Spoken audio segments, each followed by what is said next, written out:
Boa tarde, meus irmãos.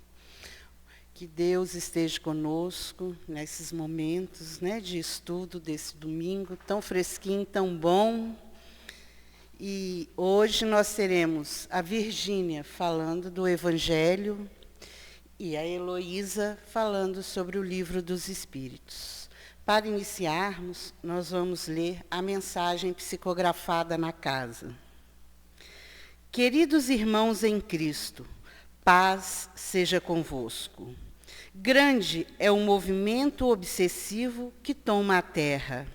Quantos casos complexos, dores atrozes, nesse simbiose espiritual, onde amor e ódio, vingança, misericórdia, arrependimentos, uma gama variada de emoções e sentimentos se unem, formando uma frequência tão baixa que parece tomar todos os corações. Mas nada jamais esteve ou estará fora da direção correta. O livre-arbítrio é sempre respeitado.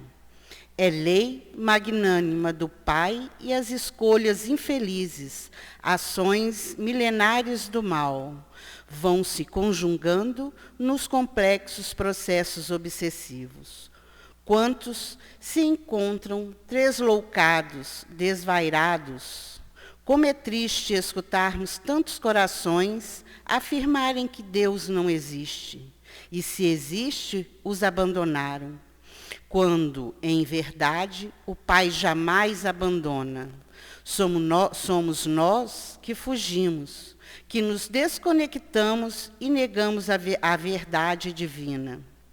Que nesta casa, neste trabalho singelo de atendimento fraterno aos irmãos em dores, sejam quais forem as dores, possam aqui sentir-se acolhidos e seguros.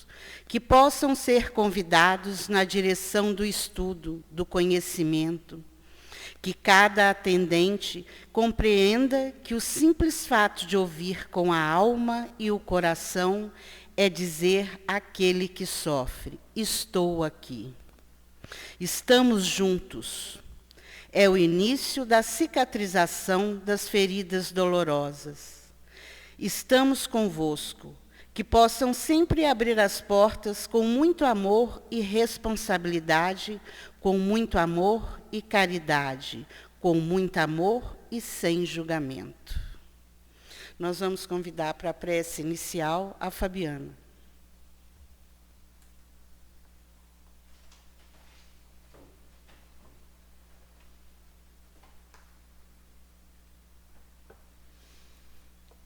Então vamos reunir os nossos pensamentos e elevá-los ao Mestre Jesus, que aqui esteve entre nós, nos trazendo a mais bela mensagem do amor, convidando a cada um de nós a amarmos. Senhor Jesus, que nestes momentos de estudo do Teu Evangelho, de O Livro dos Espíritos, os Teus benfeitores possam intuir as nossas irmãs coordenadoras desta tarde, possam nos auxiliar à compreensão de cada uma das mensagens e que nos auxiliem a vivenciarmos estes ensinamentos que sabemos nos levarão ao reino dos céus, como o Senhor nos prometeu. Que possamos, de uma vez por todas, compreender que fora da caridade não há salvação, não há progresso. Auxilia-nos, Mestre, a retirar dos nossos corações tanta raiva, tanto ódio, tanto sentimento de vingança, que nós possamos buscar mais, deixar a humildade florescer e dar os frutos da caridade. Que o Senhor esteja conosco. Assim seja.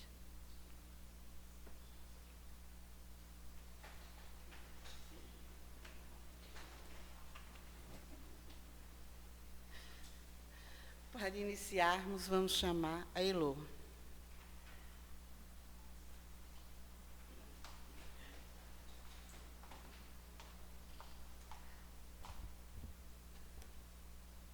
Boa tarde a todos. Que o amor de Jesus continue a nos envolver e que a espiritualidade benfeitora nos auxilie em mais um estudo do Livro dos Espíritos. Nós vamos dar continuidade ao capítulo 9, Intervenção dos Espíritos no Mundo Corpóreo, item 6, Anjos da Guarda, Espíritos Protetores, Familiares e Simpáticos.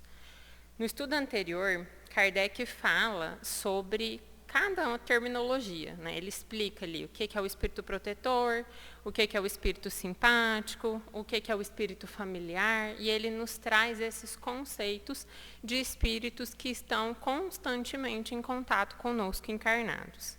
E na questão 515, ele muda um pouquinho o foco dessas perguntas, porque agora, nessa questão, ele fala sobre a intervenção das pessoas, daqueles espíritos encarnados que estão junto conosco. A questão 515, Kardec faz, então, a seguinte pergunta aos espíritos superiores. Que se deve pensar dessas pessoas que parecem se ligar a certos indivíduos para levá-los fatalmente à perdição ou para guiá-los no bom caminho? Ou seja, aqueles que convivem conosco e, de certa forma, influenciam nas nossas atitudes. Os espíritos superiores vêm nos responder. Algumas pessoas exercem um efeito sobre as outras, uma espécie de fascinação que parece irresistível. Quando isso acontece para o mal, são maus espíritos, de que se servem outros maus espíritos para melhor subjugarem suas vítimas. Deus pode permiti-los para vos experimentar.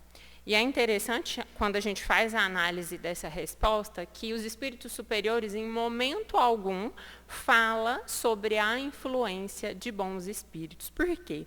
Porque o bom espírito, ele vai insistir, aquela pessoa que é verdadeiramente boa, ela vai insistir conosco para nós fazermos algo? Não. O espírito que é bom, ele vai nos sugerir, ele vai dar aquela intuição.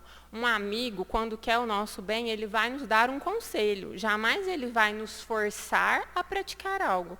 Então, sempre são aquelas pessoas que, para o bem, vão estar nos influenciando a fazer coisas boas, nos sugerindo a praticar o bem, a caridade, a sermos benevolentes, ter compaixão para com o próximo. Então, essas pessoas, elas são como as mãos amigas, que vão nos auxiliar nessas provas e nessas expiações durante esse plano. São sempre aqueles que vão estar ao nosso lado, nos sustentando. Já essa ligação de pessoas que querem fazer o mal, que querem instigar o mal, elas estão muito intimamente ligadas a processos obsessivos. E quando a gente fala em obsessão, o que é obsessão clássica vem à nossa mente?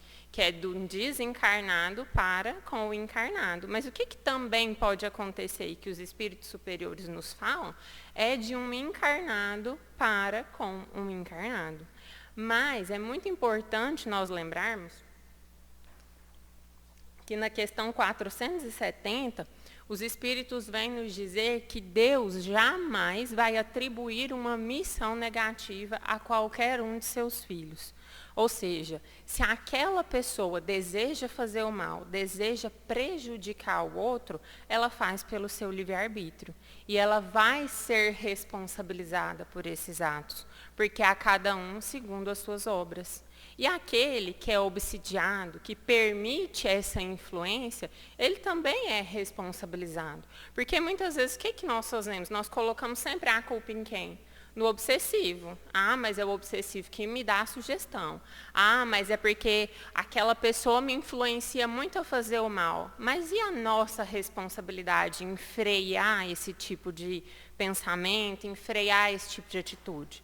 Nós também somos responsáveis. E o processo de desobsessão, ele consiste em nós nos conhecermos e nos melhorarmos. nos transformarmos dia a dia para nos tornarmos seres humanos melhores. A partir do momento em que nós buscamos não ter sintonia com o mal, não ter sintonia com energias negativas, nós bloqueamos essa influência.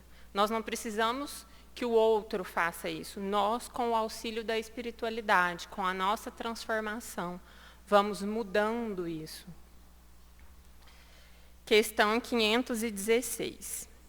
Nosso bom e nosso mau gênio poderiam encarnar-se para nos acompanhar na vida de uma maneira mais direta? E agora, nessa questão, Kardec vem exatamente questionar isso. Seria possível o nosso espírito protetor encarnar para nos auxiliar na continuidade aqui da nossa prova, da nossa expiação durante a encarnação? Será que é possível ou que não é possível? E aí os espíritos vêm nos responder. Isso acontece algumas vezes, ou seja, pode acontecer, mas é o que acontece frequentemente? Não. Mais frequentemente, eles encarregam dessa missão outros espíritos encarnados que lhes são simpáticos. O espírito protetor, estando desencarnado, ele sempre vai velar pelo seu protegido. E ele pode, em determinado momento, incumbir a missão de um encarnado que está próximo a nós, nos auxiliar diante de uma adversidade, diante de uma situação desafiadora a qual nós iremos passar. Não existe a necessidade dele encarnar para pessoalmente nos auxiliar aqui no plano. Ele pode designar isso a um encarnado. Mas é interessante que tem um caso lá na Revista Espírita, de agosto de 1866, que vem nos falar exatamente de um caso em que o filho se torna o espírito protetor da mãe. E aí a gente deve estar se perguntando, nossa, como? Porque até essa mãe ter esse filho, ela tinha um espírito protetor. Ela tinha um espírito que estava ali guiando ela, que velava por ela durante essa encarnação. E aí conta-se na Revista Espírita que esse espírito, ele já havia, o espírito do filho, ele já havia passado por diversas existências, mas ele ainda precisava burilar sobre o seu orgulho. Ele era um espírito dotado, sim, de uma certa superioridade em relação aos seus pais, e ali ele tinha moralidade. Ele encarna, e ele sempre comentava com a mãe sobre a morte, que ele não tinha medo da morte, que ele se sentia feliz quando ele ia aos cemitérios. E ele passava para a família uma tranquilidade muito grande em relação a esse desprendimento da matéria.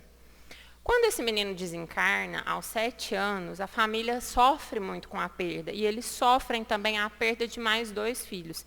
Então, os pais perdem 3 filhos e, sentindo muita dor diante daquela situação, eles não eram espíritas, eles buscam a consolação na doutrina. Ao passo que eles vão estudando, vão compreendendo a doutrina, essa mãe se descobre médium. E ela, ao se descobrir médium, ela percebe o espírito do filho de 7 anos que havia desencarnado.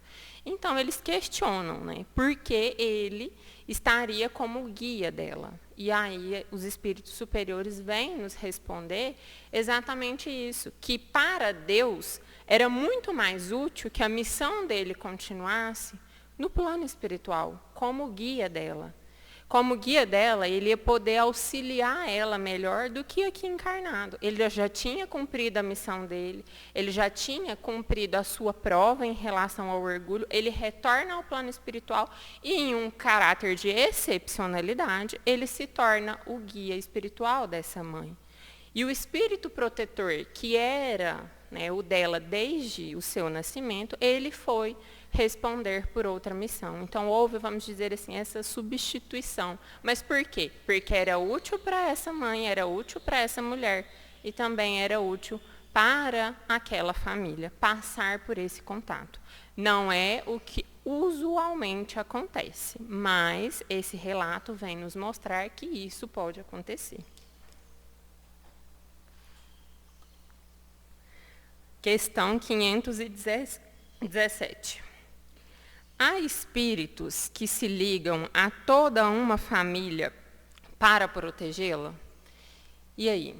Kardec deseja saber o seguinte: Existe um espírito protetor que vai ficar incumbido em proteger a família Silva, a família Rocha, a família Oliveira? Será que isso pode acontecer?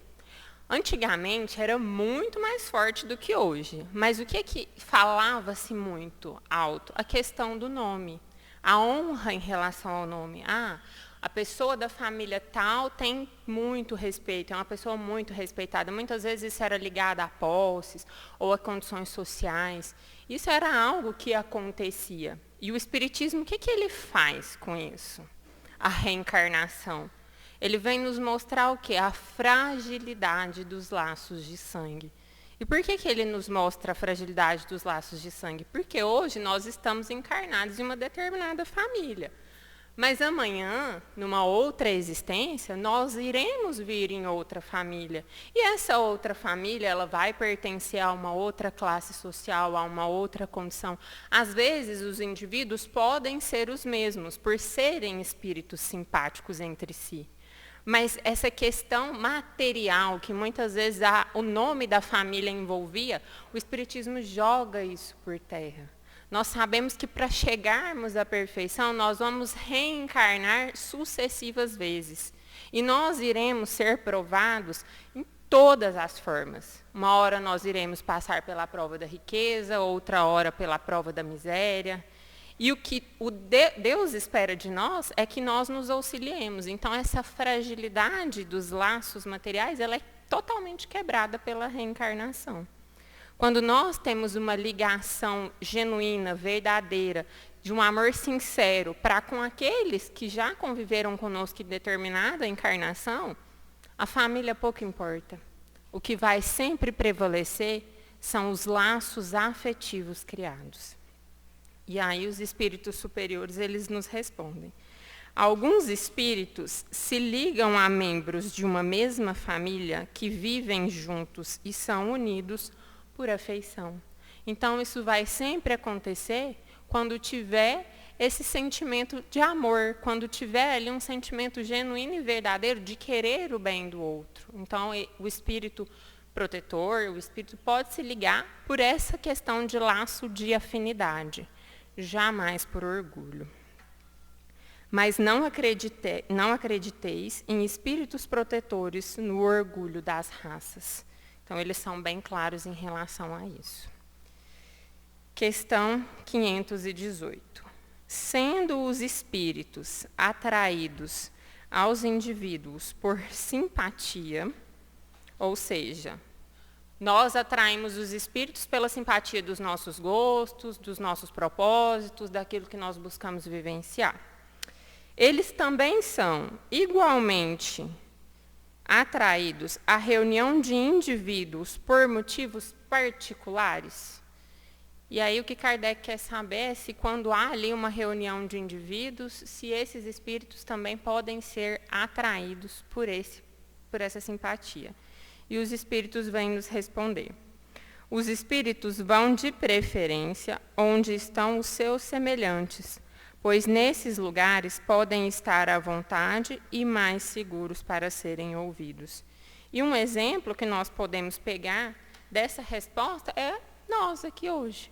Hoje é um domingo, à tarde, nós poderíamos estar em qualquer outro lugar, no shopping, no clube, numa fazenda, vivendo a nossa vida social, mas não. Nós estamos aqui por quê?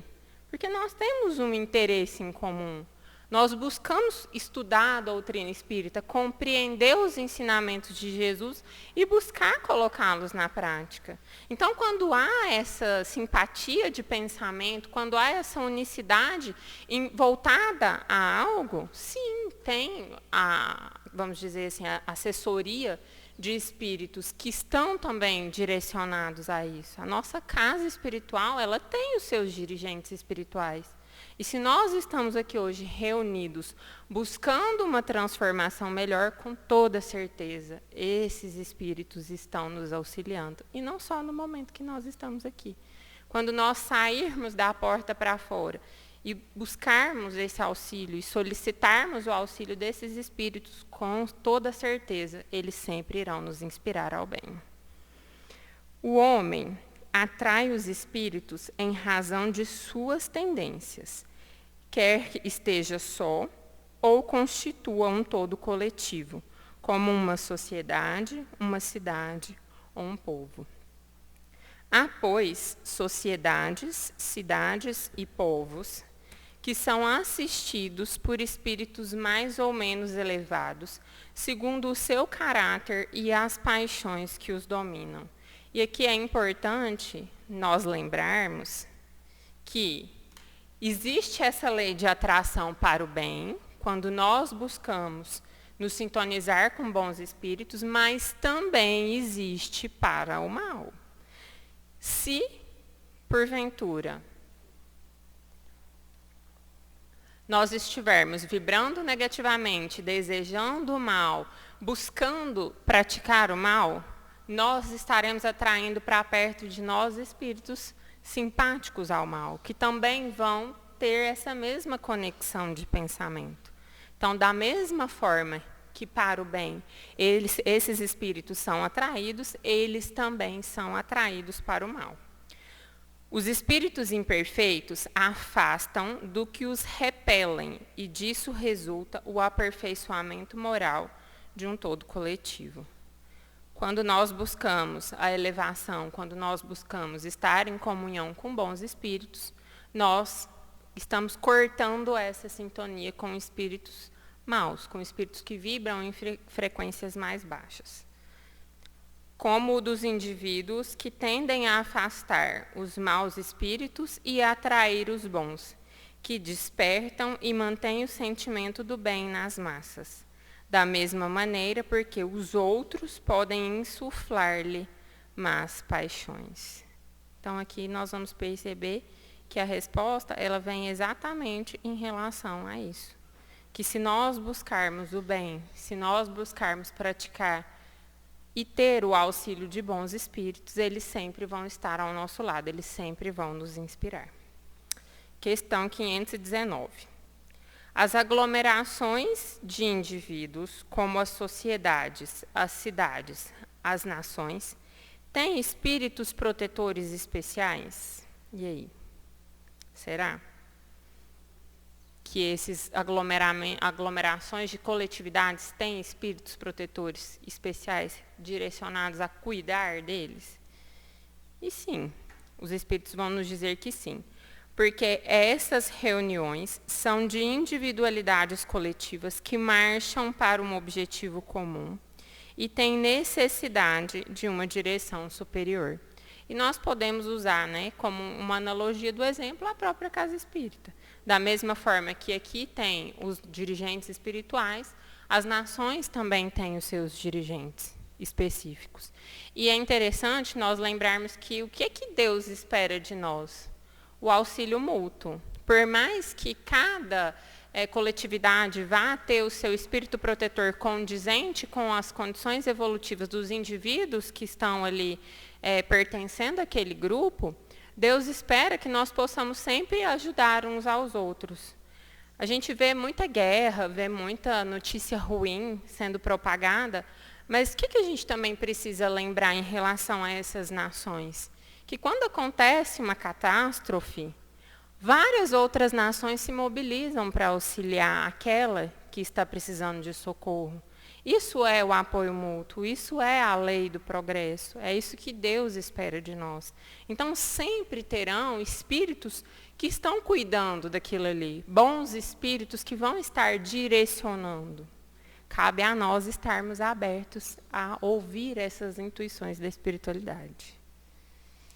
E eu acho que o nosso tempo deu, né? 20.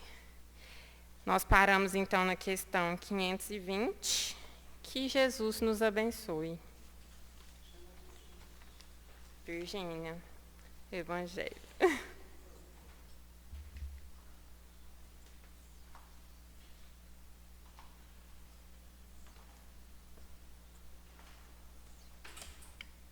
Boa tarde, meus irmãos. Mais uma vez que a paz de Jesus nos envolva a todos, nos trazendo aí uma sintonia com o amor, com a amizade, com o coração aberto, para estarmos aqui diante desse Evangelho. de todos esses esclarecimentos que a doutrina espírita nos ajuda tanto a entender melhor. E hoje, continuando aí o nosso estudo no Evangelho no capítulo 7, os itens de 3 a 6, falando então sobre bem-aventurados os pobres de espírito. E é esse capítulo todo ele dedicado a uma palavra que foi até citada na nossa prece inicial, a humildade. Nos dedicarmos a compreender, entender esses pobres de espíritos humildes, aonde nós estamos situados, né? E aqui são 3 passagens de Jesus que nós temos nesses itens de 3 a 6. E no primeiro é questionado Jesus, em dado momento, qual é o maior no reino de Deus? Como ser o maior no reino de Deus? E aí nós podemos até pensar, essa é fácil, né? É ser Jesus, é ser igual a Jesus. E aí fica difícil para nós, né? Nossa consciência nos coloca aí naquele momento de reflexão, nossa, chegar ao ponto de Jesus, né? E é Ele mesmo que nos traz a forma tão simples, que nós podemos dizer assim, essa eu conheço. Ele vem e diz, aquele que se humilhar e se fizer como um menino, apontando para uma criança que ali estava, será o maior. Encontrará o caminho para ser o maior no reino de Deus.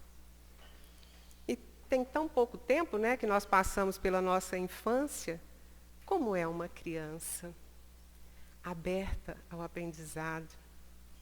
Não é comum nós vermos uma criança com aquele desejo de ser o dono da razão, o perfeito. E nós imaginamos como um vaso, né?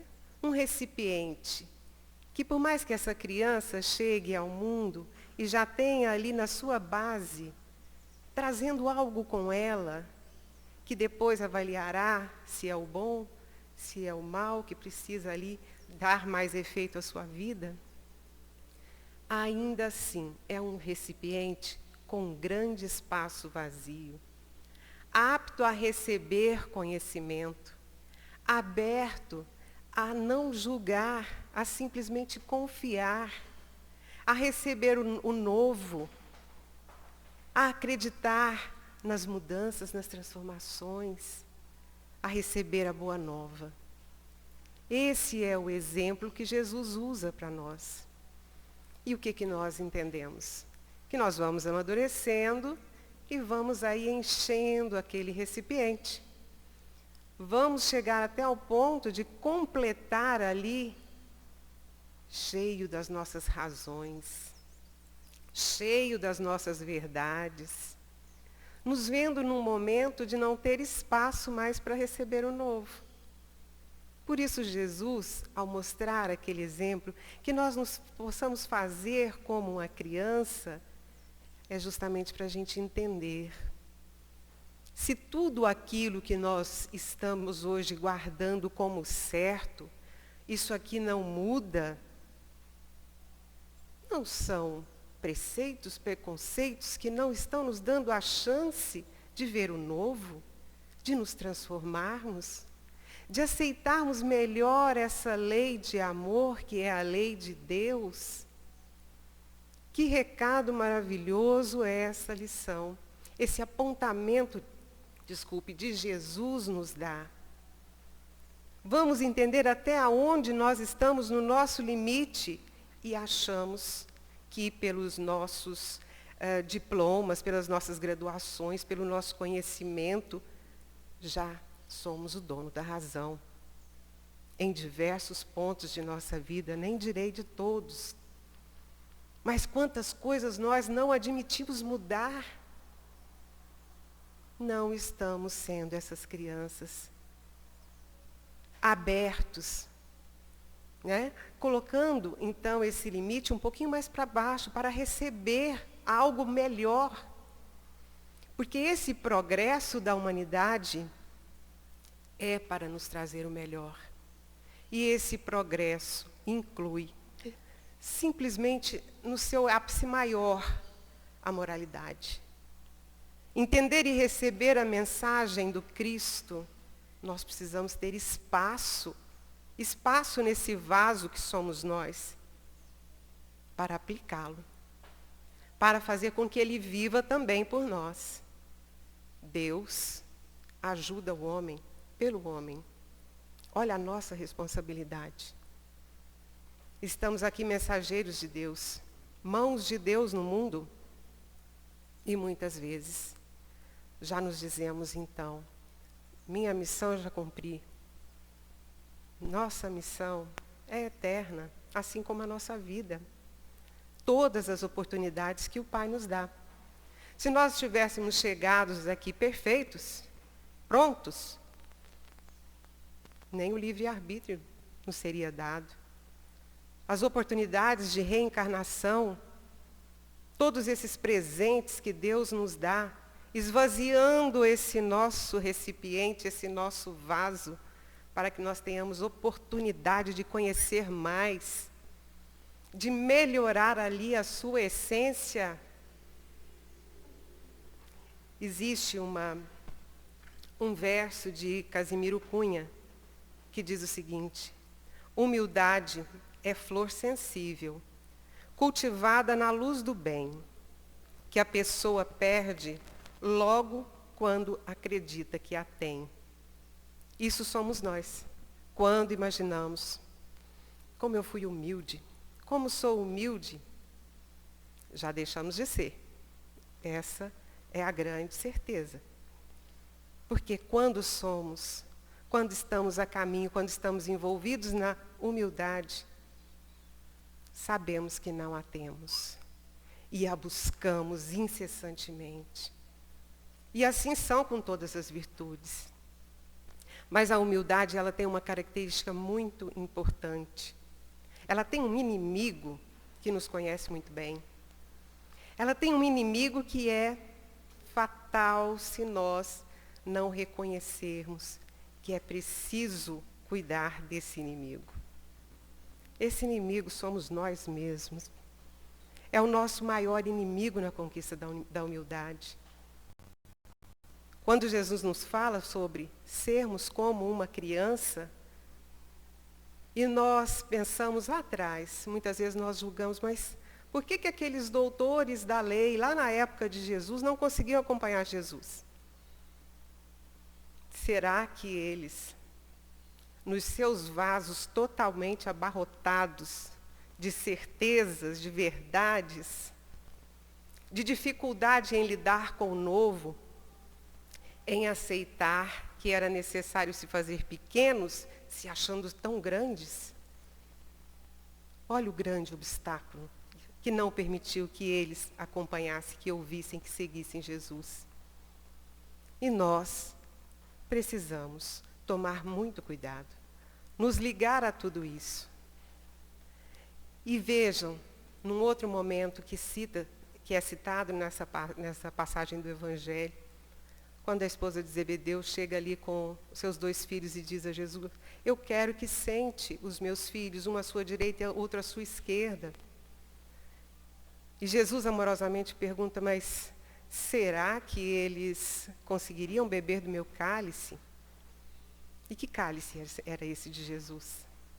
Cálice do amor, da humildade. Foi fácil para Jesus essa passagem dele? Por aqui?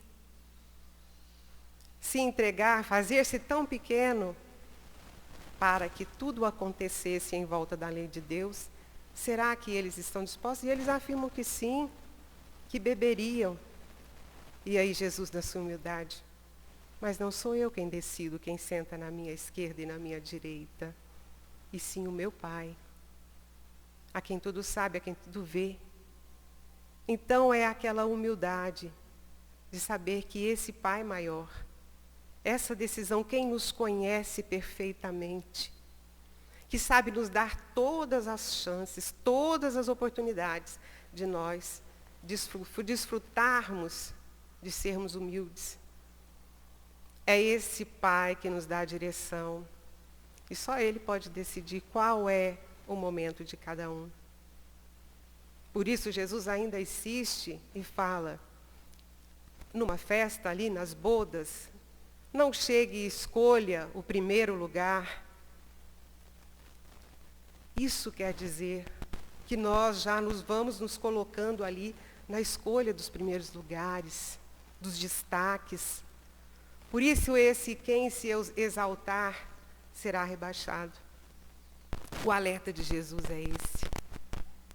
Não escolha o primeiro lugar, porque tu podes perfeitamente ser chamado a se retirar de lá, porque é o lugar de outro. Então tenhamos a humildade de nos colocarmos nesse lugar, de aguardar qual é a decisão de Deus, onde Ele nos coloca, onde Ele escolhe para nós. Não sejamos nós mesmos a tomar essa decisão. Todos os momentos em que a vida nos coloca, de sabermos onde seremos humilhados e rebaixados. Não são os momentos mais difíceis das nossas vidas, são os melhores momentos. Vamos imaginar que nós tenhamos aqui uma porta baixa e precisamos passar por ela. É claro que nós precisamos nos abaixar, nós precisamos nos dobrar. E isso não pode nos doer tanto assim. Isso tem que nos alegrar imensamente. É mais uma oportunidade de estarmos entendendo qual é o caminho da humildade. Confesso aos irmãos que hoje mesmo, antes de rever o estudo que eu traria para a gente conversar essa tarde, fui colocada à prova numa situação de ser humilde. Tirei 0. Tirei 0. Não passei. Sem perceber aquilo, comecei a retomar os estudos e comecei ali a remoer. Como perdi essa oportunidade fantástica. Errei diante de um estudo maravilhoso que é a humildade. Vendo e revendo falar sobre a humildade, nota 0.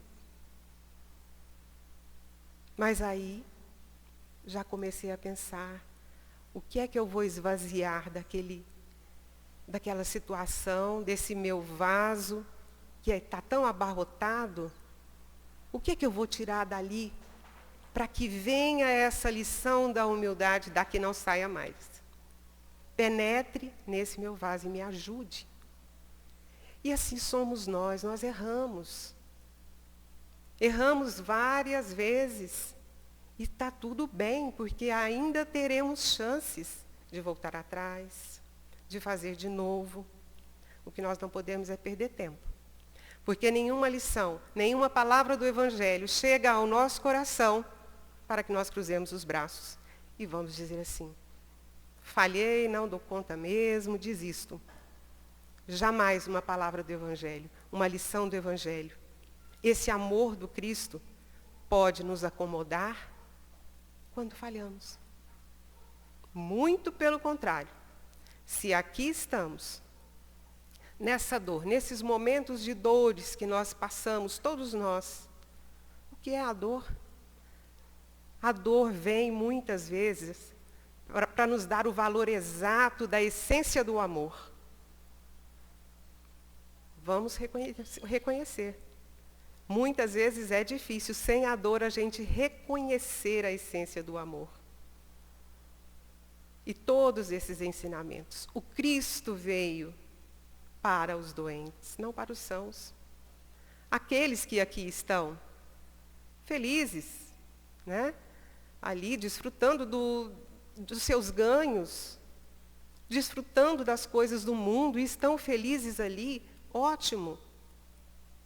Certo dia irão acordar, com certeza, nenhum filho é esquecido pelo pai, e é o momento deles. E não tem nada de errado nisso. É aquilo que nos movimenta, é aquilo que nos une.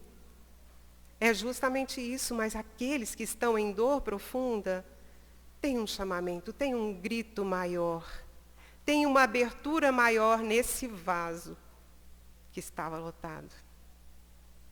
Que estava tão lotado que não sentia sequer a dor do irmão.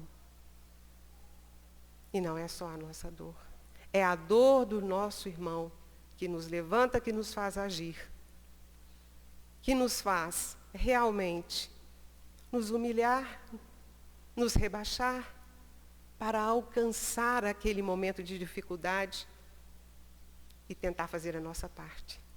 Erguendo, ajudando, buscando fazer com que a palavra de Deus em nossos corações, ressoe no coração do nosso irmão.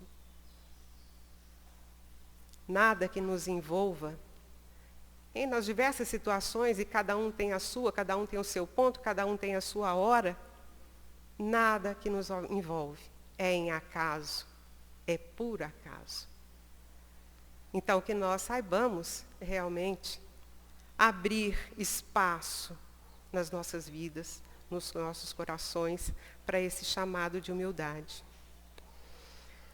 Conta-se uma história envolvendo Chico, lá em sua casa, nos seus trabalhos, que entrou um senhor alcoolizado, exaltado, mastigando ali um pão que sambava ali pela boca dele e tal.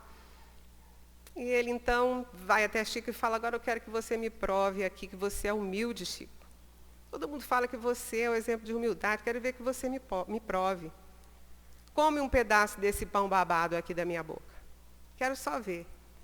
E Chico então diz para ele amorosamente, né?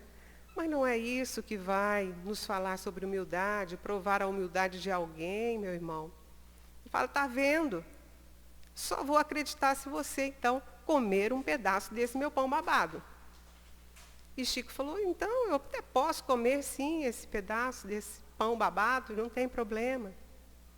Mas acredite que não é só isso, não é isso que se prova, não é assim que se prova a humildade, meu irmão. E come ali um pedaço do pão babado.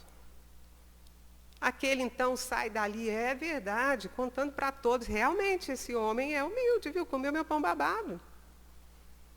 E Chico então fica ali pensando, né? Meu Deus, mas imagina se é preciso isso. É muito mais. É muito mais para se construir, para edificar a humildade. Porque é um trabalho de construção, é um trabalho de edificação pelas nossas mãos, pelas nossas ações. Imagina se comer um pão babado. Se fosse assim, todas as mães seriam, né? Humildes demais, porque o que a gente come, né? Do docinho babado, do pedacinho da comida babada ali, para falar para o filho: isso é gostoso. Já seríamos humildes. Mas não, é preciso muito mais. É um trabalho constante. São oportunidades de cair, como contei para vocês há pouco. Cair naquilo que está intrincado dentro de nós, preso nos nossos corações, que não nos permite entender o chamado do outro, que não nos permite entender ali nas nossas relações domésticas, que não estamos no mesmo tempo, não estamos no mesmo momento, mas é o lugar mais importante de nossas vidas. Sim, o seio familiar é muito importante para nós. Analisarmos o nosso momento ali, porque assim vamos entender e compreender o momento de cada um. Aceitar, animar. Somos iguais. Erramos, acertamos, mas estamos aqui para aprender a nos amar. Se a gente já sair não querendo ser inimigo, já é uma vitória fantástica para nós. Maravilhosa. Então, se assim nós entendermos que para ter o direito a dizer, quero ser humilde, utilizar essa frase em nossa vida, quero ser humilde, nós precisamos entender que é um passo de cada vez, mas não podemos parar. Muitas vezes a gente desanima, muitas vezes fala, agora eu só vou estudar, tá, Fabiana? Agora, por enquanto, só vou estudar sobre o que é humildade. Aí na próxima encarnação, eu vou pedir todas as oportunidades possíveis para ser o humilde do momento. Não, nós não podemos perder tempo. Nós precisamos conhecer, nós precisamos estudar. Precisamos do nosso desenvolvimento intelectual, mas não descuidemos do nosso desenvolvimento moral. E a humildade é, sim, essa luta muito nossa. Somos nós com nós mesmos. O máximo que nós fazemos é fazer o que disse aqui antes. Se Deus ajuda o homem pelo homem, sabemos que precisamos ser humildes o suficiente para muitas vezes nos calarmos, simplesmente nos calarmos. E aí termos um grande momento, uma grande lição, que é ouvir, escutar, saber qual é o momento daquele irmão que está falando. Por mais que nós tenhamos certeza da resposta, por mais que nós tenhamos a certeza que está errado o que ele está dizendo, que está no caminho errado, se não quer nos ouvir, apenas escutemos. O momento chegará, o dia certo acontecerá, que poderemos falar. Que poderemos, como nesse momento, falar do Evangelho com pessoas que vieram buscar o Evangelho. Que a nossa irmã diz há pouco. Estamos aqui todos envolvidos de um mesmo desejo. Falar desse Evangelho, expor os ensinamentos do Cristo que aqui estão, com a clareza da doutrina espírita a nos despertar, a nos responder, numa oportunidade tão bendita, de podermos nos dizer pessoas em ação, com vontade de buscar, fazendo o possível para encontrar. E se o nosso possível é apenas ler o Evangelho, é um passo dado. Se nós já temos aquela vontade de estudar, de conhecer mais, procurar uma casa que possa acolher essa nossa vontade e estudar, mais um passo dado. Se nós entendermos que isso não basta, que é preciso ação, que é preciso essa caridade em ação, que é o amor, amarmos uns aos outros de verdade. Que é preciso entender que nós erramos, nosso irmão erra, mas está tudo bem, a gente também vai se acertar. Aí nós já fizemos uma boa parte da caminhada. A ação, a caridade que nos salva, o amor que nos chama. Tantas oportunidades de ver na dor essa essência mesmo do amor. E se a gente conhece alguém que já se diz ou que já sabe exatamente o que é humildade, nós vamos entender que essa pessoa jamais vai chegar para nós e dizer: eu sou mais humilde que você. Viu aquele momento? Eu fui muito humilde. Essa pessoa não vai dizer isso. Nós iremos observar. E se quisermos para nós um pouco dessa humildade, que sejamos portadores desse amor do Pai que está depositado dentro de nós, que nos ama a todos como iguais. Nós sabemos de todas as diferenças que existem no nosso caminho. Diferenças no nosso trabalho, diferença no nosso lar, diferença na nossa casa espírita. Sempre há diferença. E que bom que seja assim. Porque é a oportunidade que nós temos de nos rebaixar para ouvir quem sabe mais do que nós. Para entender como fazer para quem já faz o bem. Para compreender a mensagem do Cristo com vontade de colocá-la em ação. São as nossas oportunidades de viver um pouquinho da humildade de Jesus. Para nos vermos crianças, sim, em diversos momentos. Seja lá a nossa idade, o nosso lugar no mundo, na sociedade. É conosco, a mensagem é para nós. Precisamos diversas vezes esvaziar esse nosso vaso, nos fazer realmente pequenos para entender o grande Mestre. Esse que veio aqui apenas para viver a lei de Deus. Apenas. Olha como é que nós podemos citar Jesus. Era só isso que ele precisava fazer. Viver para nos provar. É possível viver, meus irmãos. É possível viver como Jesus viveu. E aquilo que nós falamos lá no início é tão difícil, né? Fazer como Jesus, viver como Jesus, vai ficando mais fácil. Vai ficando bem mais fácil quando nós buscamos a compreensão de todas essas virtudes, de tudo que ele viveu, de tudo que falou. E nós vamos começar a presenciar Jesus ao nosso lado, no nosso irmão, dentro do nosso lar. Porque se nós temos esse amor, essa fagulha de Deus dentro de nós, o nosso irmão também tem. Inclusive aquele que nos é motivo de achar tão difícil a vida. Muitas vezes nós depositamos no nosso irmão, que está aí, nos impedindo de dizer amar ao próximo, que já amo ao próximo. Muitas vezes aquele irmão é a maior bênção que foi colocada em nossa vida. É o nosso melhor momento da vida. É a nossa capacidade de superar a nós mesmos. É esse nos dobrarmos para passar. É esse nos abrirmos para receber.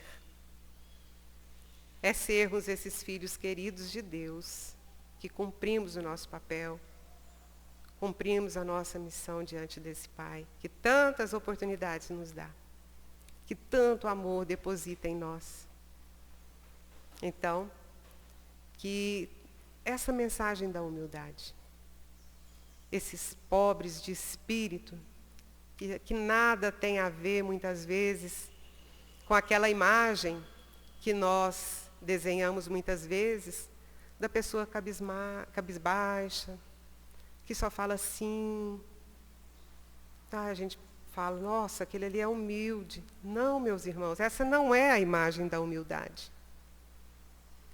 A humildade é fortaleza. A humildade é nos enfrentarmos, a humildade é a coragem. A coragem de esvaziarmos esse vaso de verdades e razões que não fazem mais sentido para as nossas vidas. Não respeitar o outro.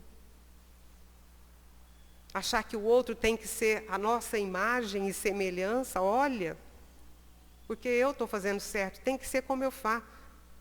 Não. Não é assim.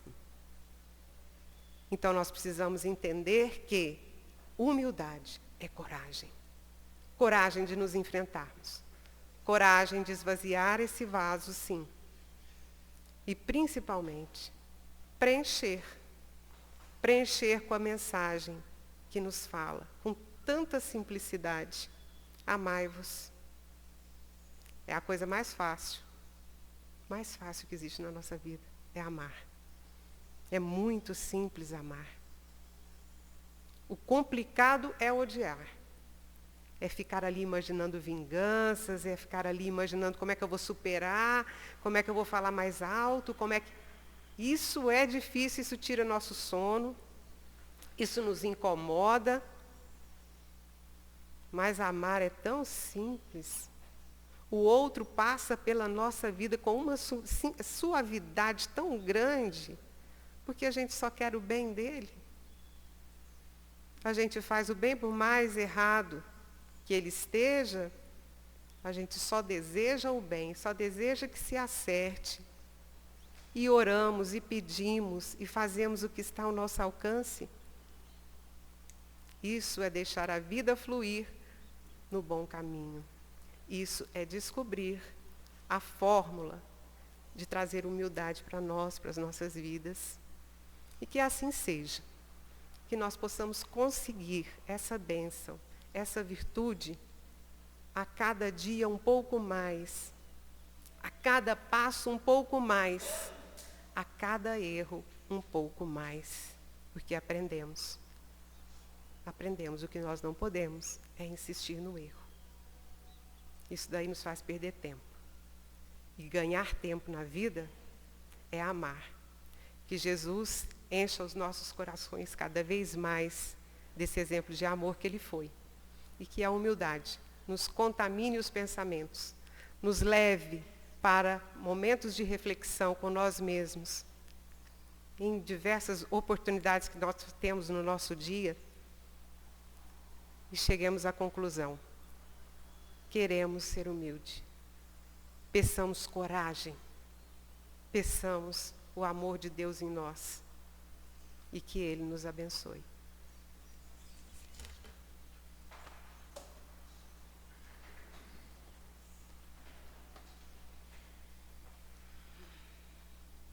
Obrigada, Elô.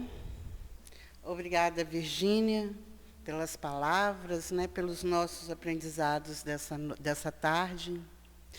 E lembrando também que a humildade sempre de mão dada com a caridade, né? Elas duas são parceiras ali.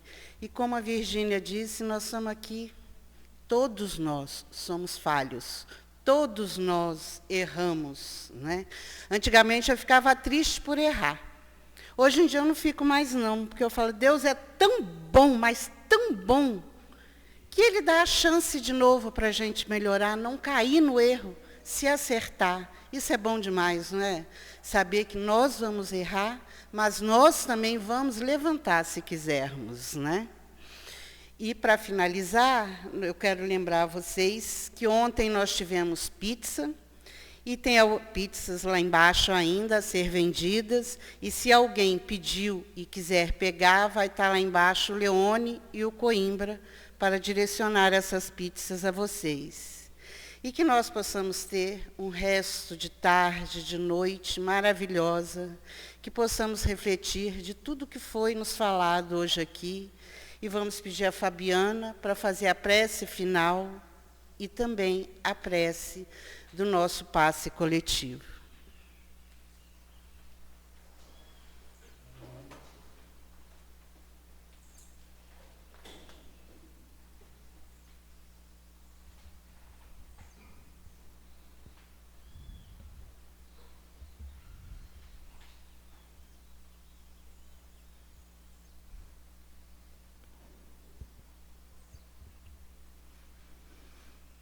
Amado Mestre Jesus, que nesse instante, finalizando os trabalhos desta tarde, possamos nos colocar nessa recepção do passe com muita gratidão no coração, nos colocando com respeito, em oração a Ti, a Deus, agradecendo a presença dos benfeitores, por este momento de tratamento espiritual. E assim, rogamos o acerenar das nossas mentes, dos nossos corações, e com a oração que nos ensinastes, que possamos receber este amor a nos envolver. Pai nosso, que estais no céu, santificado seja o vosso nome. Venha a nós o vosso reino.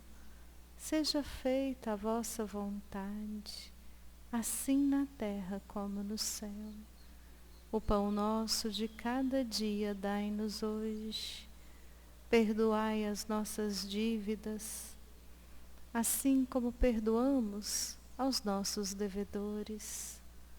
E não nos deixeis cair em tentação, mas livrai-nos de todo o mal.